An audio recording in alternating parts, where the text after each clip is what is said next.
Clay, Yes. I'm in this dark alley here. Oh God. I You don't don't know see a how I clown near you, do you? I don't know how I got here. Oh shit. Shit. I'm scared for you. Do you need me to call 911? What is the number for 911? If you're dyslexic, it's 119. Oh my Oh God. my God, call 119 right now. I'm so scared. I don't know how I got in this dank alleyway. But I'm here. Slow, I'm going to make the steady. best of it. It looks like this night's trash can is right here. So it's relatively new looking. I wonder what they got in it. Hopefully, Yeah, not check trash. check check it out for there may be some raccoon food in there. Some apple cores, some cartoonish fish skeletons, whole Yeah. fish skeletons.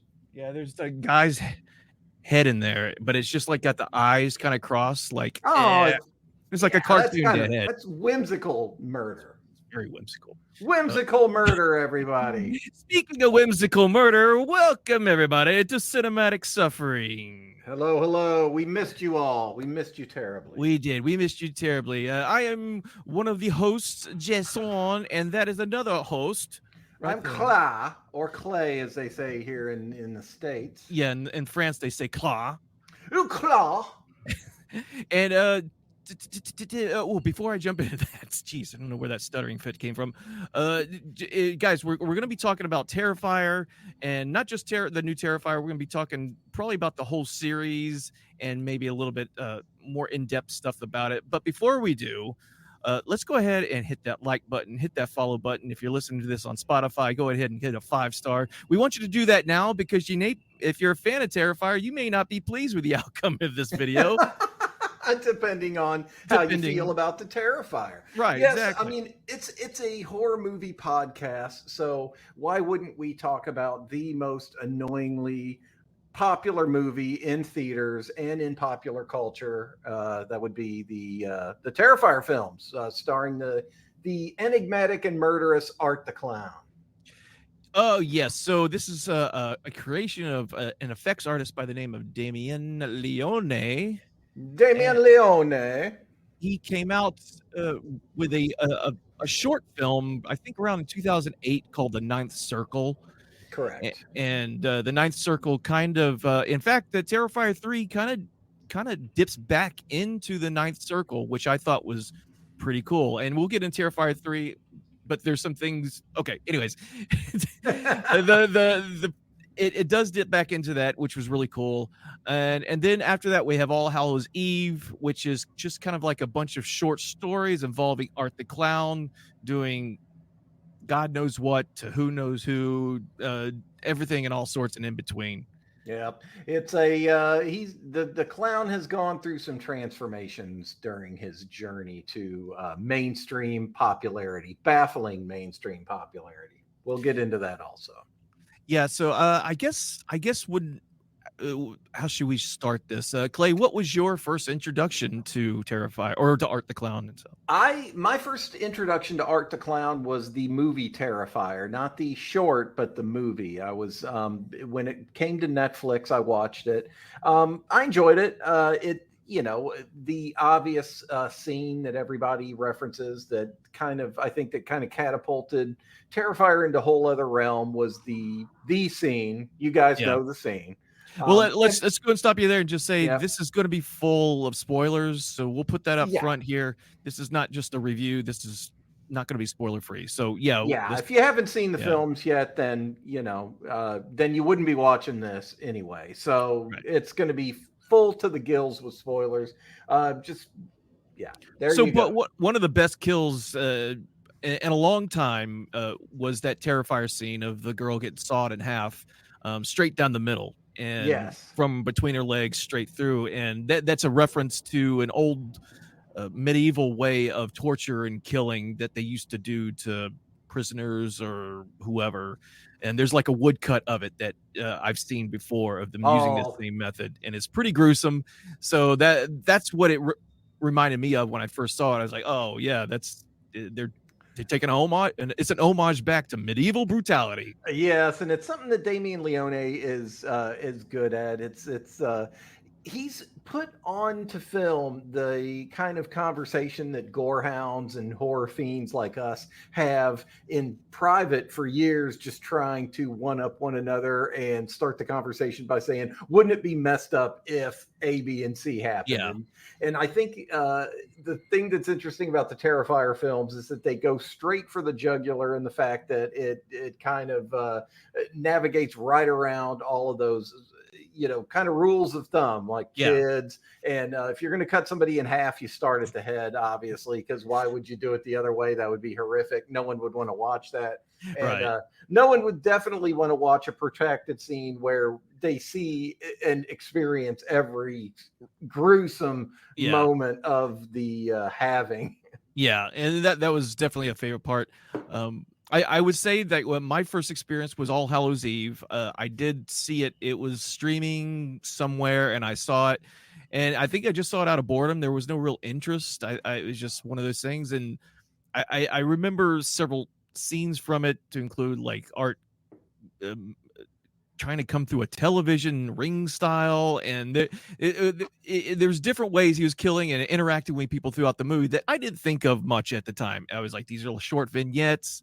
Yeah. What are you going to do? Piece them together. And then I did go back eventually and watch The Ninth Circle, which is bonkers as fuck, but it had a certain charm about it. It had like, Art, they were giving him somewhat of a background in that short, so you kind of see where it looks like they were going with, but it later feels like they kind of dropped it with All Hallows Eve and Terrifier. And so eventually I did see Terrifier, and I think I did see it in the theater, and I enjoyed it. I enjoyed those first three, the short, the All Hallows Eve, and Terrifier. I enjoyed them on a standalone basis, because especially Terrifier, because that's the real beginning, I think, of the moniker, or the current modern day Art the Clown that we see. And I feel that it was a good standalone movie. There wasn't much of a plot. We don't know who Art is. He's just we don't know if he's human. We don't know if he's a monster. He's just killing. And I'm fine with that. I'm fine to turn my brain off and watch that shit. Well, and that was one of the charms of the original Terrifier movie, is that it had that grindhouse charm about it. And I got the idea, and the subsequent movies have only reaffirmed this for me, that it was much more about what's up on screen and the audience kind of like the audience experience, more than deep lore. The more that he tries to kind of shoehorn reasons into all this stuff, the more it kind of falls apart. It's like, okay, you made this up for the benefit of this movie. Like, I think that I think Art's invincibility is something it's almost an afterthought. Like, he has to explain it. And the Terrifier films are interesting in the way that they're very much fan films. The fan base feels like a really big part of it, because it wouldn't exist literally without the fans. Like, they paid their ticket money before the film was even shot. Like, it had that kind of it had that kind of arc. It wouldn't exist without a big portion of it was crowdfunded and some private investors. It's an indie movie, but it wouldn't exist without the fan base. And I think that in that context, Damien Leone has to listen to the fans a little bit more than other filmmakers do. So our criticisms get right to the guy. So beginning with the Terrifier, I mean, I'm going to rip into it, because anyone who's listened to Cinematic Suffering, or me talk in person about horror movies in general, will know that I've quipped on Art the Clown pretty much through almost not every one of our movie reviews, but I've done callbacks to Art the Clown. Every time. And my main callback was that, Art the Clown to me always felt like, by the time Terrifier 2 rounded the corner, I thought we'd see more of a story evolve out of, who is Art the Clown, what are his motivations, who is behind his powers, why is he dressed like this, just some certain who's, whys, wins. I always compared it to Friday the 13th or Nightmare on Elm Street, these or Chucky, or Child's Play. These movies all have villains who have a background. They have motivations. Yeah, I know sometimes they're goofy, they're off the wall. Sometimes they just fly off the rails from canon altogether. But at least there's a basis there. To me, Art, he starts off, like I said, that first Terrifier as a standalone, I can take it. It's great. I think it's fine. But if you're going to do another movie, you need to not just improve on those kills, you need to improve on the character that you're presenting. Well, and I went into them because I rewatched all the films in less than a week, and I don't recommend watching them kind of one after another. I mean, because by the time I got to the third one, it was just because that third movie is just off the rails. I will repeat myself way more than I want to. I cannot believe that this movie is gained mainstream popularity. Yeah. And I'll hit on remind me to get back to the idea of gatekeeping. That's kind of my take with all this, but we'll get into that like towards the end of this. But okay. When you it's a thing that annoyed me about Freddy. Freddy was a real big part of our childhood. That was kind of he and Jason were kind of the horror movie staples when we were kids. And the thing that was frustrating about Freddy is that nothing could kill him. If you have a character that lives in people's collective consciousness, there's no way to kill him because he's a phantom to begin with. And Art the Clown is a physical entity, but he makes the Terminator look like a pest. I mean, the Terminator is way more based in some kind of fathomable reality than Art the Clown. In the first movie, he blows his brains out, right back from the dead. In the second movie, he gets decapitated, and then his head is birthed in this weird post-credit scene, and then it goes on to have this weird umbilical cord, and the body can walk around Sand's head. It's just and the visuals are cool. I mean, they're amazing. It's they're amazing. Propels the movies. But character-wise, story-wise, it doesn't make any fucking sense. No, it's asking a lot of the audience, and especially, it's like we're not going to say anything that other people haven't, haven't criticized the movie about is the length, the running time of the second one. It was like he put every moment that was filmed up on the screen. And a movie like Terrifier, it needs to move quickly, and that thing it seemed to stall out every time that they had some bit of exposition. I still enjoyed it because Sienna was such a charming character, so but it's asking a lot of her to carry this movie on her shoulders when Art's not in the frame killing people. It's mostly about her, and again, she is charming. She is, and the actress that played her, which I forget, it was Lauren Lavera, who is fantastic. But going back to the powers of Art, let me just say that I think the concept of Art is great. I'm not sure if I'm too big on killer clowns.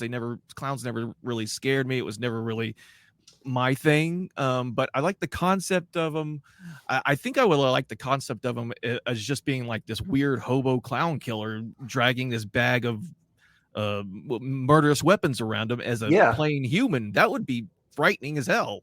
But we're listing his powers. Okay, so I've got a list. I actually made a list. You ready? Okay, yeah. Okay, so he's just purely immortal. I think we can put that down. He can be reborn, come back to life after losing vital limbs or shot. He can be stabbed in critical areas of the body. Leone did state that Art was surprised that he did come back to life in Terrifier 2. I didn't get that impression, but that's what Leone states, that in Terrifier 2, when Art does come back to life, he says he's surprised. I didn't get that impression. Okay. Let's see. He could influence dreams. He can warp reality. Think Freddy Krueger on steroids. Yeah. He can manipulate electricity and technology. He can enter homes through televisions like Samara on the Ring. He's got teleportation and some kind of interdimensional travel, the ability to appear any and everywhere, and can open a rift into a hellish dimension. Yet oddly, he seems to be stopped by doors at times. If he can teleport, how do doors stop him? It boggles the mind. He's got superhuman strength. He's got the ability to tear limbs off people and throw them around like rag dolls. And he can imitate people's voices and shapeshift. So I mean, these are all When did he shapeshift? Yeah. Was that in the first one, the very first one? It probably stems from Hallows Eve. I did get this from somewhere, from my memory, pretty much. But if not shapeshift, at least change his voice, or at least the pale little girl can change her voice, which we can get to her later as well. So he's got all the. This is probably just a short list of everything that he can do. Yeah, now he's overpowered. Now, can you list any of his weaknesses? Well, I mean, they. I mean, doors. Other than doors. The kind of scattershot bit of lore that they injected into the third movie suggested that he needs an anchor being in this world for his powers. And so one would assume that without Vicky, since she was melted into a puddle of goo at the end of the third one, that he's now bereft of powers. That's what we would assume. Yeah, and you know what? I didn't get that from watching it. I haven't either. I got that from other YouTubers. Yeah, me too. Because he got his throat cut and he's hanging around the bus, getting ready to, kind of murder somebody at the end of the third one. Yeah, which was that was the harken back to the Ninth Circle short, but. Yeah, I mean, I didn't know. I was trying to wrap my head around it. And really with Terrifier 3, I appreciated what they were trying to do. That's what made me enjoy Terrifier 3 more than 2, was that it felt like they Leone put some effort into art and this backstory of, we don't get that much, but we get that link kind of talking about, I think it was suggested that the pale girl from 2 has possessed Vicky, and that's who's talking. That demon who possessed the pale girl from 2 is now in Vicky, and Vicky wants to transfer out of that grotesque body now, Vicky pale girl, into Sienna, but she can't do it for reasons. So it's convoluted. I know, Freddy, Jason, everything, all that shit's convoluted too. But I really appreciated the effort they're trying to do with 3. Well, and it's impossible to go back and retcon this stuff, but it would have been awesome if we got little snippets of lore. Like, we don't have to be spoon-fed at all. We don't even have to really get any confirmation of it. It would have been just cool if there was maybe, kind of a little prologue between each movie, like maybe that bookends each movie, that gives you just a little snippet of the why of it, and the rules make sense. It's one of the things that was so fun about the Substance is the rules made sense. They weren't realistic by any means, but there were rules. It was like, okay, this is the stuff, you have to take it on this to this day. If you mess this up, then that's where the horror comes in. And even with something like the Evil Dead, like if you go all the way back to the original Evil Dead, it was kind of it was almost charming in the fact that it was flawed in the ways that it was, like the kind of like the premise of it was pretty simple, but it still had rules. It was like, okay, the thing that manifests the demons is the thing that you also need to banish them.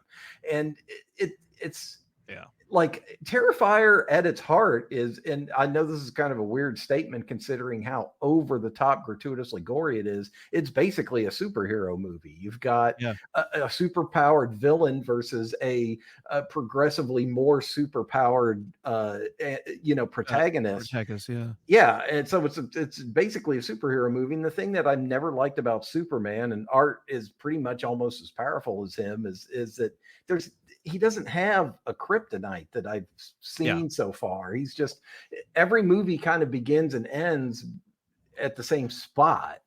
Well, It yeah, begins where it starts, where like, okay, yeah. he's alive again and he's gonna kill everybody again. Yeah, and I think they're trying to establish that link, once Vicky dies in Terrifier 3, that once she dies, now he's suddenly vulnerable. Um, which is, I don't know if that's what they're going for as a weakness, because I don't know if that throws off Terrifier 2 and how he dies in Terrifier 2.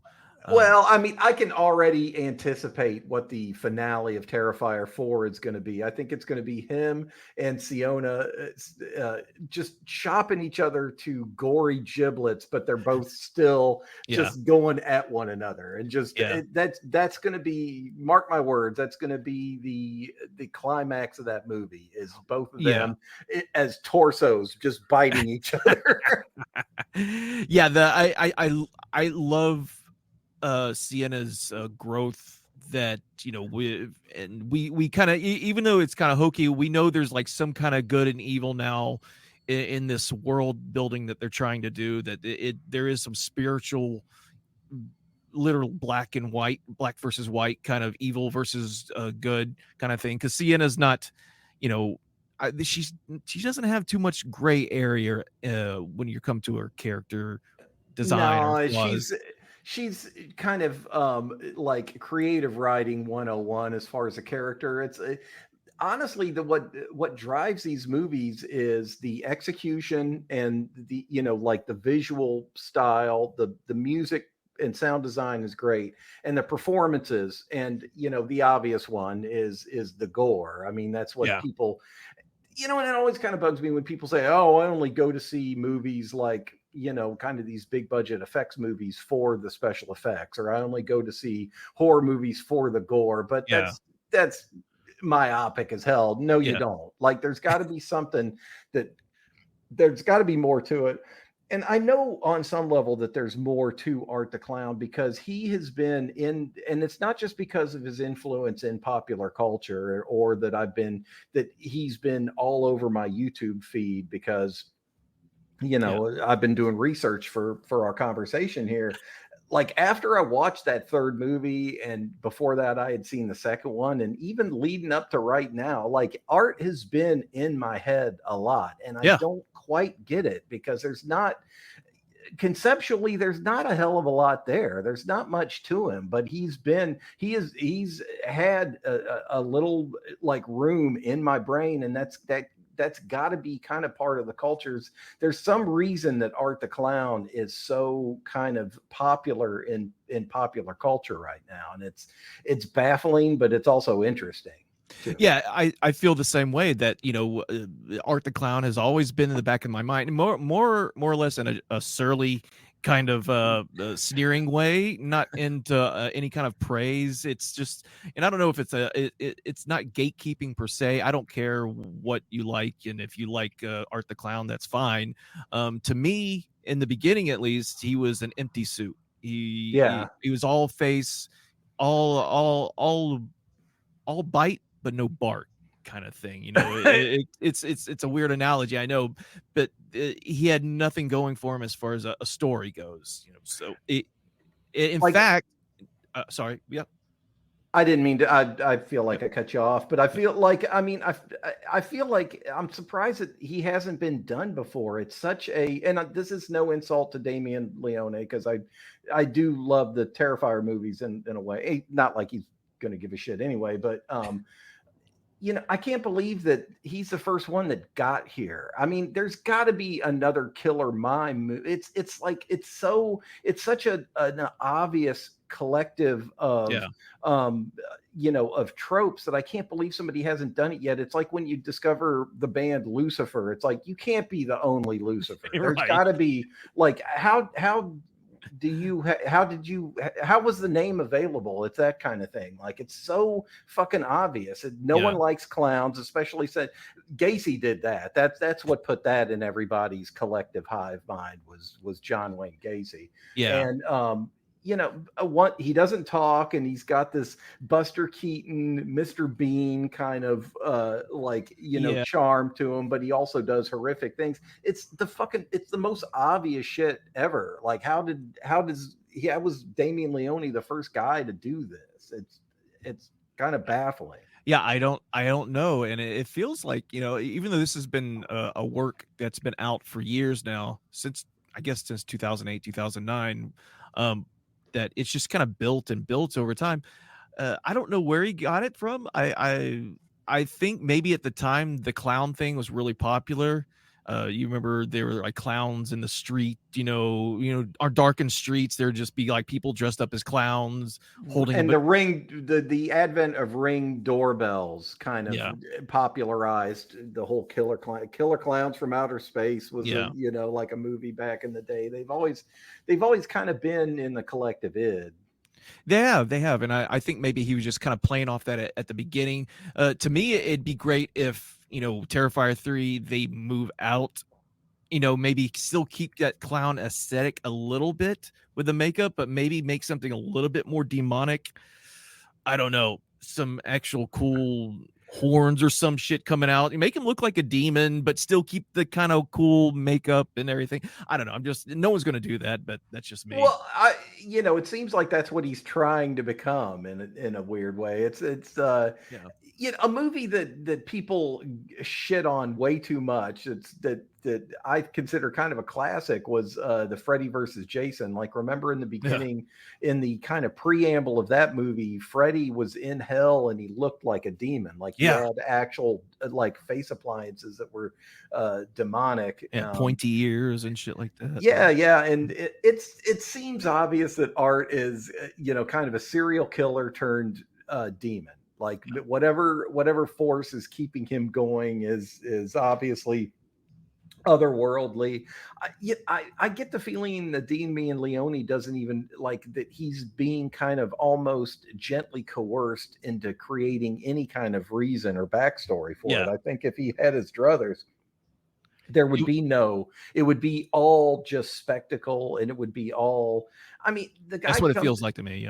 Yeah, like the guy at heart is a special effects guy, and he's created the kind of movies that special effects guys make. Like, it's no accident that Tom Savini has a guest spot in Terrifier 3, aside from the fact that everybody that does grotesque over the top movies owes just Clint Howard was in it. That was a nice surprise. That was great. I mean, like there's a lot to love about the Terrifier movies. It probably sounds like we're being negative about it. There's a lot that I do love about it. But I think that if he had his way, that we wouldn't even have to have any kind of backstory or reasons for it. I think that he just wants to kind of make a beautifully gruesome visual spectacle, but the fans are kind of demanding, like, hey, why can't we kill this clown? No, that's a good, I think you nailed it on the head there with, he wants to create that spectacle and doesn't want, I mean, maybe he wants to have somewhat of a story. I just we don't know what's in his head. I will say Terrifier 3, I think one of the things I really enjoyed there's a couple of things I really enjoyed about it, was the character of Vicky and how she upstaged Art, in my opinion, where she was diabolical. She was, I mean, Art's evil, no doubt, but Vicky, I mean, finally having a killer that has a voice, and and her makeup effects are so fucking gruesome and awesome, and she has an origin story. We know where she came from. We know why she's kind of still there. And her acts of brutality, and then in the background, Art's just like, doing this shit. I'm like, dude, just can you fucking throw him in the pit and just keep Vicky around? Because I would have loved to seen a spin-off of Vicky, or maybe Vicky takes over. I know Art will never go away. I know, but that's just in my dreams that, It's really, I wonder if the Terrifier is going to become kind of the John Wick of the horror movies in a way, like to where it's almost like the Terrifier universe. It's the Damien Leone universe. And the thing, like, as much as I like, and I do like them, I did really enjoy them. I watched them too close together. It's just too much. It's like eating Captain Crunch every day of the week. It's just too much. But mouth bleeding from being. Yeah, it's like I think that the way to enjoy the Terrifier movies is to have them spaced out for the amount of time that it takes them to make a new one, because it's a little bit too much. And I'm not being squeamish or weak about it. Like, I think that I think it's funny in a way that like, I have mixed emotions. I think it's funny in a way that there's a bunch of normies going into the theaters, passing out, puking, seeing this movie, because they're not like us. They haven't just kind of swamped themselves in the most just like irreverent, just horrific horror movies that exist. So it was all fun, and it was kind of like there was a couple times where you might go like this, but for horror fans like us, it's nothing we haven't seen before. I mean, it's just And what's odd is, I know I'm kind of all over the place, but fuck it, it's our podcast. People are so grossed out about these protracted gore scenes, but for me, the more that they show, the more I'm like, that's rubber. You're showing me that now. Now he's just playing with his food. It's just like, he's just like, you can almost see the strings more the longer the scene goes on, because it's like, okay, you hit the plastic head once, and that's enough time for you to maybe turn away, but you do it 2 or 3 more times, you see how rubbery it is. And as good as the special effects are, they're obviously special effects, and especially considering the way Damien Leone frames a shot, it's all right there in camera. It's all well lit, so you see the strings when it comes to the practical effects. And that's such a standout. I remember my theater, because we saw it on the tail end, probably as it's heading out of theaters now. So there wasn't a lot of people in the theater I was at. There were literally 2 old ladies sitting in the front row. Like, and you fucked up. And my partner and I were like, we're just laughing. We got to see where this is going. We're going to watch the movie. We're going to watch these old ladies down here too. And so as the first kill scene came up, I think it's Chris Jericho. No, it's the 2 guys. I can't remember I know Chris Jericho gets killed near the beginning. Right in the beginning. So when they stripped his face off and did all that cool stuff, which was a really cool red scene. Both my partner and I looked at each other, and we heard, they took his face off. They done stripped his face off. They took his face off, and we just started busting out laughing. And then, like, about a quarter of the way through the movie, the 2 old ladies are still we're not interested. We don't care if people are talking in the theater, but especially when there's not that many people. But they're making comments like they're Siskel and Ebert down there, just making comments. Well, that was pretty bad, wasn't it? Yeah, he really took that chainsaw to that girl too. And that made me hornier than hell. And we finally said, I think they are here on purpose. They know exactly what they're getting into. Oh, they seek out stuff like that. And I was just thinking to myself, I hope we're like that. I know we're going to be like that when just like well, that's a different movie, but it's like my experience in the theater was there weren't very many people in there. The town I live in, people just don't go to see horror movies here that much, and it's kind of annoying because it's the type of movie that you kind of want to experience with a crowd. I did sit next to a couple for a moment, And before the movie, I was like, "Have you all seen the other two?" And the guy said, "She drugged me to this. I don't like horror movies." Oh And I no. said, "She probably warned you, but this is going to be way over the top, right?" He's like, "Yeah, okay, I can deal with it." I'm like, "All right." And so I kind of moved to a different spot in the theater to give them some some space in case he Yeah. projectile vomited all over the place. And I saw these two kids. They had obviously come in to see Transformers 1 or whatever animated movie was playing, and then Yeah. snuck into Terrifier. And they came in, and I had never seen two people leave a theater quicker. And I turned around and made eye contact with these two kids as they were leaving, and the look on this kid's face was just abject horror. Like they were just The kids totally traumatized. the kids left, not the couple, or The kids, yeah, the kids the left? couple was there to stay. Okay. The girl was obviously a gore hound, and the guy likes having sex with the girl, so that he stuck it out. He didn't want to look like a total pussy, but I wonder which scene, was it the Vicky masturbating with no, it was one of the scenes where somebody's just getting Yeah. turned into a human hamburger. And I mean, and like I said, this is for gorehounds. Like it's basically the Terrifier films. If you're just going to focus on the gore, it's almost like a super cut. It's almost like a compilation of everybody's favorite gore scenes all in Yeah. one movie and protracted to the point to where, because it's like the chainsaw scene, the rat scene at the end is the one that probably really kind of made people upchuck in their pampers. But Yeah. you know, I just laughed at it because it's just, and It's I so over heard, the top. Yeah. yeah, and I heard that that's the one that kind of skeeved out the actor David Howard Thornton that played Art, that he doesn't like rats, so of course they Oh, put in yeah. a rat portion. But it's just, you just, I don't know. Like I can't take any of this stuff that seriously because Yeah. that it's not real. I mean, Yeah, yeah. there's nothing, like the whole movie takes place in this kind of alternate reality. It's just Yeah. not, you know. And as much as, I complain about, backstory and, having a Yeah. motivation, and it's like, I'm still paying money to see these films, so it's not like they're missing, or they're not profiting at all off of my opinions, so they're gonna do what they want.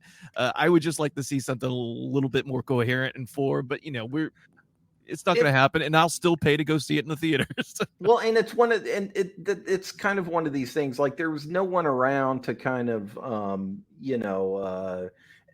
it's one of the pitfalls of these auteur films where there's no one around to give a whole lot of creative input on the writing process. I don't know that it Right. probably wasn't available, and I don't know that somebody like Damien Leone would be all that receptive to it if he got it. But it's what happens when there's not other input to the story. Like it would have benefited by somebody to come in and be like, oh no, okay, let's come up with let's conceptualize this in a way that's assuming that he's going to be as popular as Freddy. Let's come up with a beginning, middle, and end Yeah. for his entire arc. Let's come up with a reason for it. Let's come up with a boss baddie, the person that's kind of orchestrating all this, Yeah. whether it be Satan or one of his lesser demons. It's got to there. And what's the rules for it? What are the what's the Yeah. world building like? What makes him move, and what's his Achilles heel, and Yeah, and that kind of thing.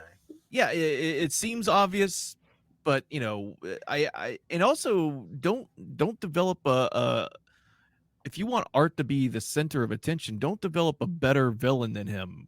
Oh, Um, Vicky totally upstaged him. She was, I mean, Art was literally Vicky's lackey, as the yeah. movie progressed, and it was refreshing.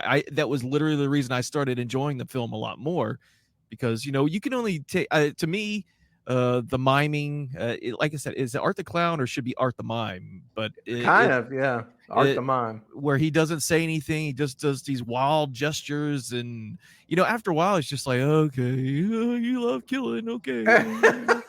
Well, Well, and like the and I realized, like I realized what was bothering me about these movies was like, what is bugging me about this? And then I realized that this might seem really weird and gatekeepery, and I've always kind of resented gatekeeper culture. But like when we were kids, and when we were teenagers, liking these kind of movies, liking stuff like Terrifier, because it did exist. It may not have been executed with the same kind of visceral quality, but it did exist. This stuff's been around forever.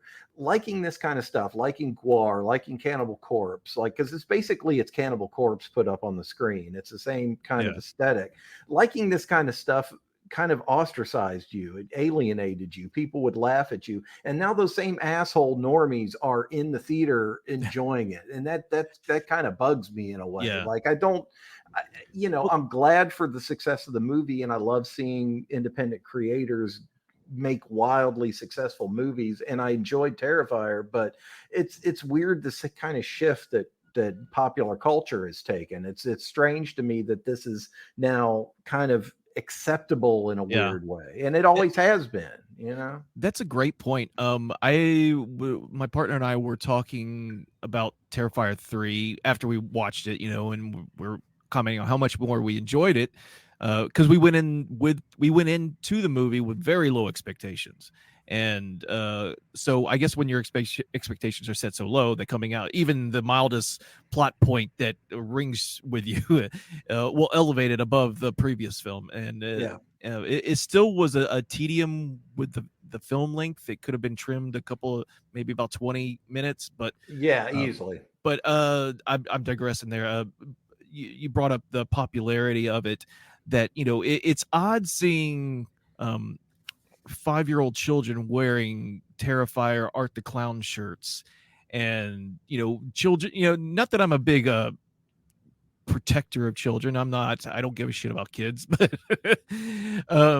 but I'm saying that, like, do the parents understand what their kid is wearing and what Art the Clown does on screen? Or did they let their kids watch this? And I've heard interviews with some of the filmmakers that are like, kids shouldn't watch this, but we know that they're going to. And it warms my heart to see a lot of kids at these conventions that like Art the Clown. It's like they really shouldn't. And as much as I kind of chuckle at people that are repulsed by something that's obviously fake, it's all corn syrup and latex. You're not a bad person if you don't like this kind of stuff. It's kind of, if it might kind of be the opposite. Maybe you just don't like to fill your head with waking nightmares. I mean, I can't speak for all horror fans, but that they're already there. For me, it's kind of a catharsis. But if you don't like this stuff and it upsets you, you're not a bad person.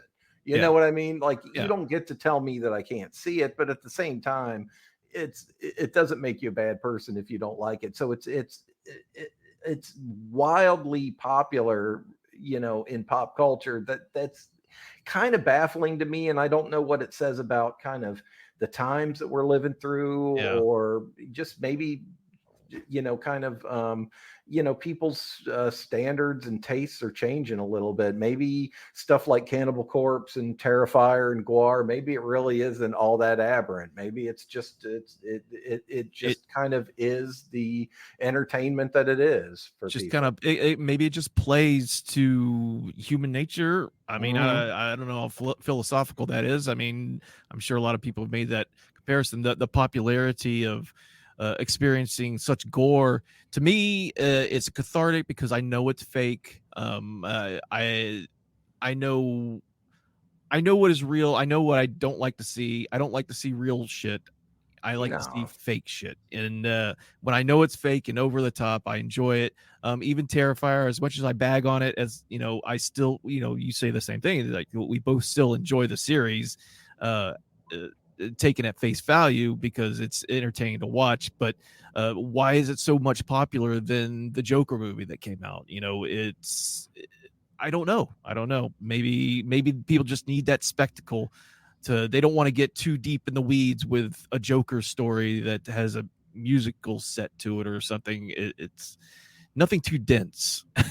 What I'm saying? Yeah. Maybe popular culture is kind of getting around to the thing that horror fans have known for years and years, since the conception of the medium, is that there's a certain kind of like exhilaration with watching a movie that is going to upset you. Like, I walked into I walked into Takashi Miike's audition movie with the same energy, and then later on the Hostel movies with that Yeah. same kind of giddy anticipation. Then you realize, that was fun. It was Yeah. dark. It was basically the darkest of humor. Yeah. Yeah. And gore wise, those movies, I mean, are they're like there's nothing compared to what Terrifier does, or other movies either. Hostel No. was really, I mean, it was a violent movie, don't get me wrong, but I mean, the gore factor could have been amped up tenfold on that.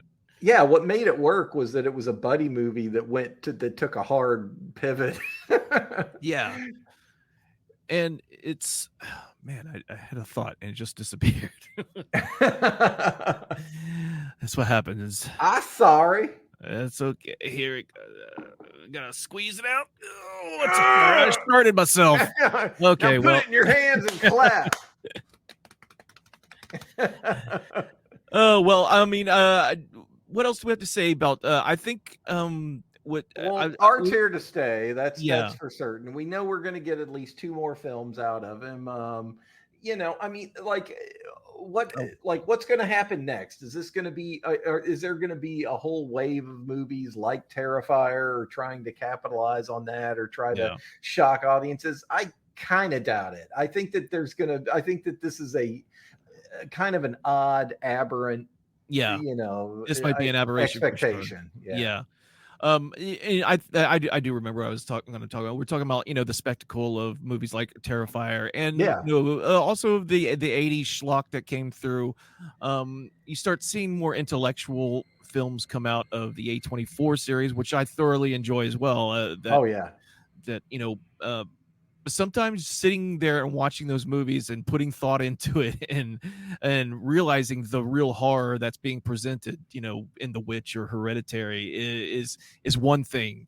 But then sitting down to watch a girl being split in half by a saw is a whole other level of horror that you can just sit there and watch and not have to think too much about it, other than, oh shit, that's pretty cool. Yeah, I know. Yeah. Do you see that, man? You see that, man? Art has a talent for turning people in. Basically, people just become paper mache around him that. So I guess if we had any more comments for Terrifier 3, I know we kind of glossed over 1 and 2, but they don't matter anymore. Just visual, like a visual feast for gore hounds. It's fun to watch the performances. It's fun to I can't wait to see more more films starring the lead, like Lauren Lavera, who, by side note, did a lot of her own stunts and is a martial artist. So she kind of helped coordinate a lot of the fight scenes, and that was really her in camera, a lot of times getting tossed over stuff and her head smashed into fake walls. That's cool. That's a fun fact. The fun little bit of trivia is Catherine Corcoran, who was the girl that got sawed in half in the first movie, didn't put enough of the release agent on her skin when they did the full body cast, and she nearly had to go to the ER because when they had to peel that cast off of her, it wasn't releasing from her skin. And it was just, they were that close to sending her to the ER. And from what I understand, she never complained once, because she knew that was going to be the scene that everybody talked about. And they said that she was just a delight to work with. She had to hang upside down with blood dripping into her nose, and just to be kind of uncomfortably exposed like that. And from what I've heard, she was a total trooper. And I liked her in that movie, and not necessarily for that scene, but for all the other ones around it. For what little time she had to be in the movie, I thought that she gave it a lot of energy and heart, and I liked it. There's a lot to love about these movies if you're a horror fan. I mean, I love seeing the behind the scenes stuff. I saw several snippets of Terrifier 3 and the behind the scenes stuff and how they did some of the kills, and mutilations, and I was like, wow, that is really cool. And it looks like the actors are having fun. Yeah. So it's I know it's probably pretty grueling. I'm not going to deny that, but it looks like it was, a blast to work on. Yeah, I'd love to be in a movie like that. Yeah, for That'd sure. be great. I mean, but I mean, like, hopefully it inspires, a whole new generation of independent filmmakers that are going to make their movie regardless of what the kind of established structure Yeah. says. And that's the big thing to love about the Terrifier movies, is that it exists outside of the Hollywood paradigm, and it went in there and it dominated this big Hollywood movie with all these obnoxious egomaniacs, like in there, A-list just actors fucking and failed. Meanwhile, Art the Clown is dominating at the box office. I love success stories like I that. do too. And much as it perplexes us why art is always in our heads, maybe this is one of the reasons why. It's just that it keeps overcoming these goals, these goalposts that people keep putting out. Well, it can't do this. Well, it can't do this. Well, and it's like it feels like Leone and his crew are continuously pushing that goalpost farther and farther out as they keep leaping over it in hurdles. And more power to them. I like I said, I'll complain as much as I want about the movies, but I'll still pay good hard money to go see it in the theater. And that's part of the thing. It's part of it's a component of being a horror movie fan, and it's a component of being a heavy metal fan, is that you often viciously criticize the thing that you also love and support. And I love that duality. That's definitely there with the Terrifier films. Yeah, absolutely. Well, Clay, I guess that may be about it. Is there anything else you wanted to add? A scene that stood out or anything? No. I think that about does it, man. I appreciate if y'all stuck with us. I appreciate it. We love y'all. Yeah, we dig it. And anybody who still stays with us through this entire podcast, has listened to our other stuff, thank you so much. We appreciate you being here. Clay, I'm going to try to get out of this weird dimension thing. I know it looks like an alleyway. It does look like an alleyway, but I think it's another dimension. I keep see hearing a planet behind you, maybe. I don't know. I keep hearing strange bumps and things all around me that shouldn't sound. So look for a shimmering I did have portal. Like my little I got a little knife here, so I'm going to go out and try to poke holes into anything that tries to stop me from getting out of this dimension. Into the fabric of reality. Well, best of luck. I hope you join us soon. I will. Hopefully I'll make it back. And if I do, I'll send you a little direct message saying, "Hey baby, I'm back." Okay. Yeah. Okay, Buttercup. Guys, thank you so much for joining us. This has been Cinematic Suffering Special Edition episode Terrifier. Thanks for joining us, everybody. Have fun, and we'll talk at you guys later. Peace out.